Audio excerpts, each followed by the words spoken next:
My dear friends, welcome once again to Daily Life Window.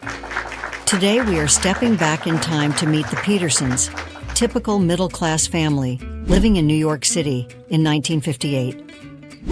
The 1950s were a fascinating time of change and growth in America, and the Peterson family reflects many of the values and experiences of that era.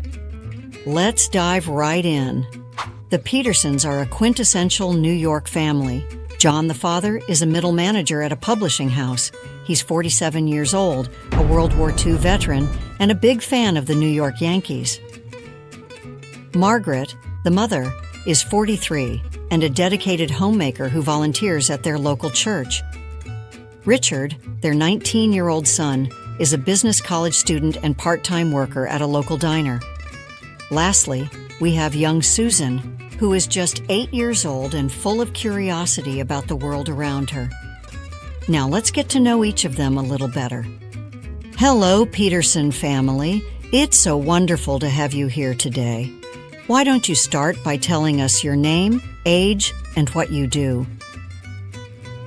Hi, I'm John Peterson. I'm 47 years old, and I work as a middle manager at a publishing house here in New York. Hello, I'm Margaret Peterson. I'm 43, and I'm a homemaker. I also volunteer at our local church.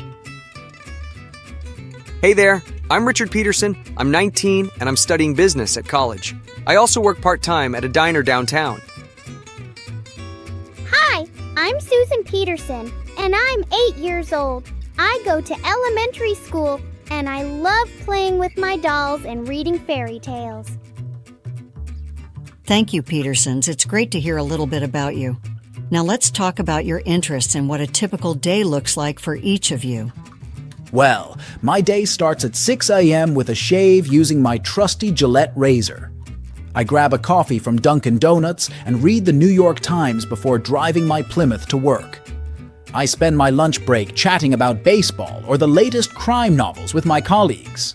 After work, I enjoy a cigar at home and help the kids with their homework before a family dinner. My day begins with making breakfast for the family at 6:30 a.m. I spend my mornings cleaning with my Hoover vacuum and tending to our garden. I enjoy a Maxwell House coffee during lunch while listening to my favorite radio soap operas. Afternoons are for helping Susan with her homework and preparing dinner. Sometimes we get Sbarro pizza for a treat. I start my day with a quick breakfast and head to college around 7 a.m. I squeeze in some study time at the library during breaks. After classes, I work at the diner until evening. At night, I have dinner with the family and then either do homework or play my guitar, winding down with some rock and roll records. I wake up, have breakfast, and go to school. After school, I like to play with my Barbie dolls or go to ballet class.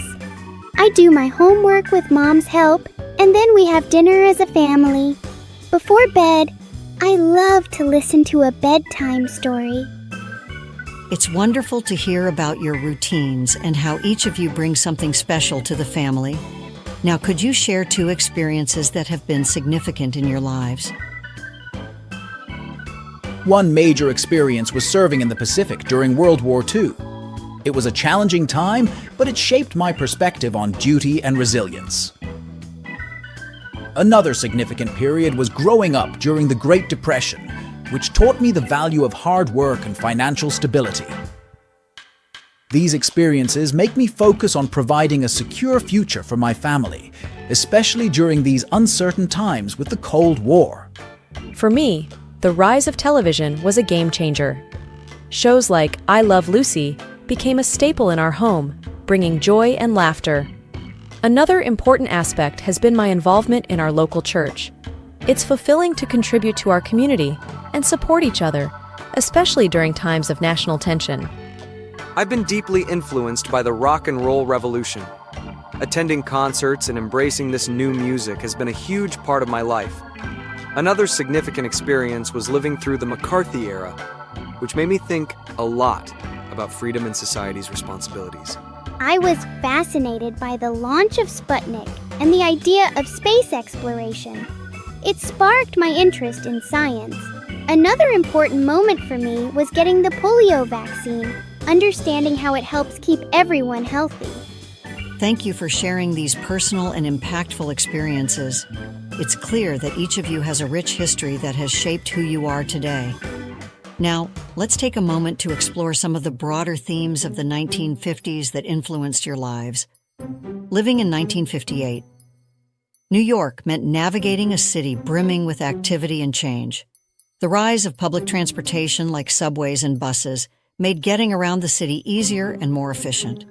The entertainment landscape was rich, with not just The Adventures of Ozzie and Harriet, but also movies like Singin' in the Rain and shows like I Love Lucy captivating audiences. Technology was rapidly advancing too, with more households getting television sets and telephones bringing the world closer together. This was also a time of societal challenges and expectations. Women often found themselves balancing traditional roles at home with the emerging possibilities of entering the workforce. Minorities faced limited career opportunities and struggled for equality. And of course, the Cold War cast a shadow of uncertainty, with families like the Petersons practicing duck and cover drills and keeping an eye on global events. And there you have it, my dear friends, a glimpse into the lives of the Petersons, a typical family navigating the joys and challenges of 1958. Their experiences remind us of the timeless values of love, resilience, and hope. Until next time, may we all cherish the memories that shape us and look forward to the new moments yet to come. Goodbye, and take care.